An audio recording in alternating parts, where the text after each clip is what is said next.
Peace be with you.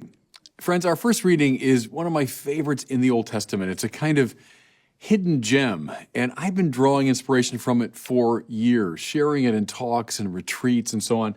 And it's one that's not, super well known. It's an odd little quirky tale. It has to do with Elijah and the widow of Zarephath.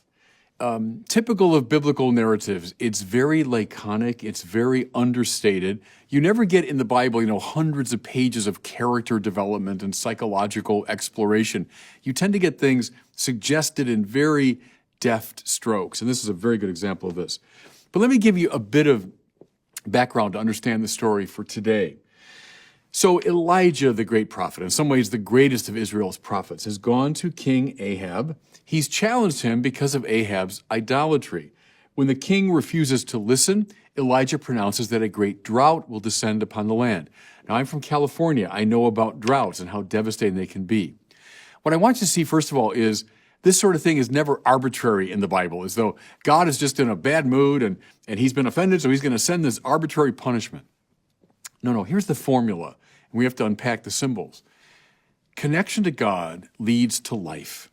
Connection to God is like having a garden of flourishing life. When we sever the connection with God, what happens is drought, is lifelessness. So that's what's happened because of the idolatry of King Ahab, which is spreading to the country. Well, Elijah himself, like everybody else in the country, falls victim to the drought. He's told by God, now listen, go to the Wadi Cherith. That means like a little river, You shall drink from the Wadi, and I've commanded the ravens to feed you there. Okay, what's going on? Here's Elijah basically helpless. It's drought. Nothing's growing. Water's drying up.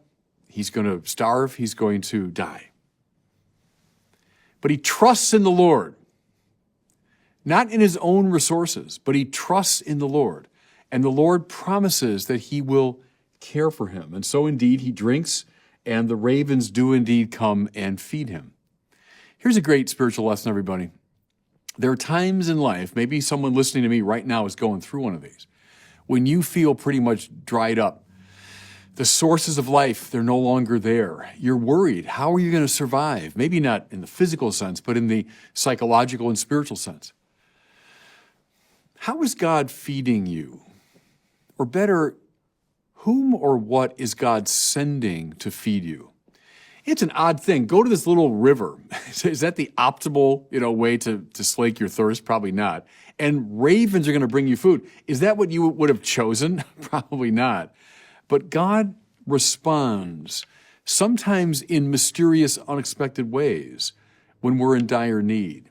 Elijah's great virtue is that he trusts in the Lord. Well, the story goes on. The drought continues, and in time, the wadi, this little stream, dries up. Can you imagine Elijah's fear as he's dependent upon this stream of water? I think of up here in the hills above my house in California. When it rains, which is very rare, they run, in fact, with water, but then very quickly they dry up. They're just, dry rock riverbed. How is Elijah feeling as the river's getting smaller and smaller, as his source of life is drying up? A lot of you, maybe, hearing me right now, feel that way, that the sources of life are drying up. You wonder how you're going to survive. But Elijah continues to trust. He doesn't panic. He trusts in God's providence. Eventually now, he hears a message from the Lord. Listen. Go now to Zarephath, which belongs to Sidon, and live there, for I have commanded a widow there to feed you.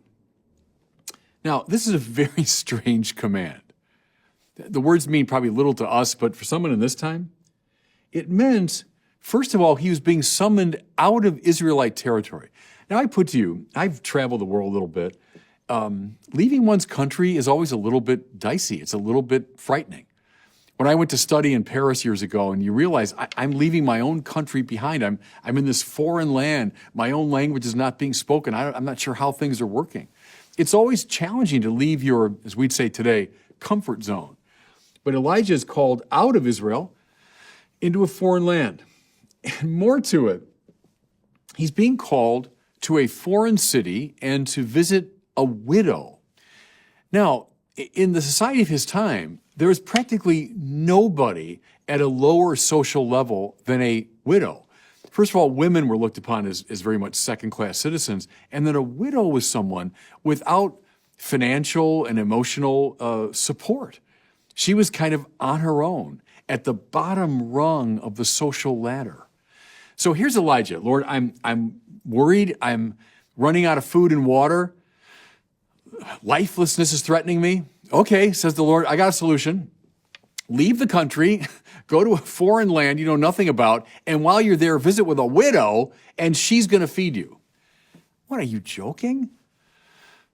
What's God up to here, everybody? I think what he's very often up to, summoning us out of our comfort zone, inviting us to trust in his providence, following not our own instincts, not our own projects and plans, but his project and plan for us.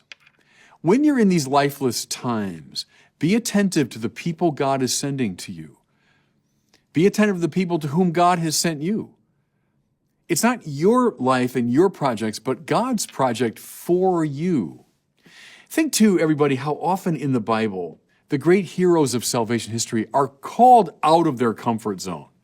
Moses is a prime example, called out of Egypt into the desert. But time and again, it's the summons to trust.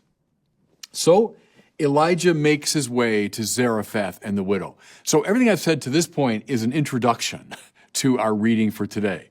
That's the setup for what we read at Mass. Listen. So Elijah comes upon the widow in her town. Like everybody else, she's suffering the effects of the famine. And mind you, we're in ancient times. There was no social means of support. There were no government programs to help the poor, especially if you're a widow and you're running out of food and water. I mean, you're in pretty desperate straits. And that's the shape that she's in. Well, the prophet, trusting in God's command, goes up to her and he says, look, I need a drink of water and a morsel of bread. And here's her response. As the Lord your God lives, I have nothing baked, only a handful of meal in a jar and a little oil in a jug. She's down to her last food, her last resources. And then, just to rub it in, she specifies, you know what I'm doing? I'm going right now to gather some sticks to prepare a fire, and I'll make a meal for my son and myself, and then we're going to die. In other words, she's at the absolute, total limit of her resources. And Elijah must be thinking, this is the woman to whom I've been sent to solve my problem of starvation? This is the most unlikely, crazy solution you could imagine. But he trusts. Again, everyone, especially those who are suffering right now, those who are going through a rough time, a time of drought, to trust in the Lord's providence, the people to whom he sends you, the people he sends to you, to trust. And so Elijah, hoping against hope, you might say, almost in a wild fantasy, he says, go and do as you propose, but first, bring me a little cake. Well, I've always felt that line is something almost out of Mel Brooks. There's something very Jewish in its humor. Imagine the woman saying, look, buddy, I just told you I'm dying here. We're making one more meal, and then I'm going to die. And you're asking me to make you a cake? We have these two desperate people meeting. Elijah, who's got nothing, sent to the widow who has next to nothing. But at that decisive moment, trusting in what the Lord has called them to do, he asks her to give. And now this is the spiritual fulcrum, everybody. This is where the story really turns. So she trusts. Okay, I'll do as the prophet asks. And she does prepare him this little cake. And then we hear marvelously that the oil and the flour do not run out. She gave away the very little she had and then found her resources multiplied. Yes, enough food now to sustain her and her son and the prophet. Why did it work? Because at the moment of truth, both these desperate people trusted in the Lord. And with Elijah's prompting, the widow of Zarephath stumbled upon, I've often talked about it, what John Paul II called the law of the gift. You want to sum up this story spiritually? It's right here. Your being increases in the measure that you give it away. Put that on your screensaver. Put that on your refrigerator. Live by it. Your being increases in the measure that you give it away.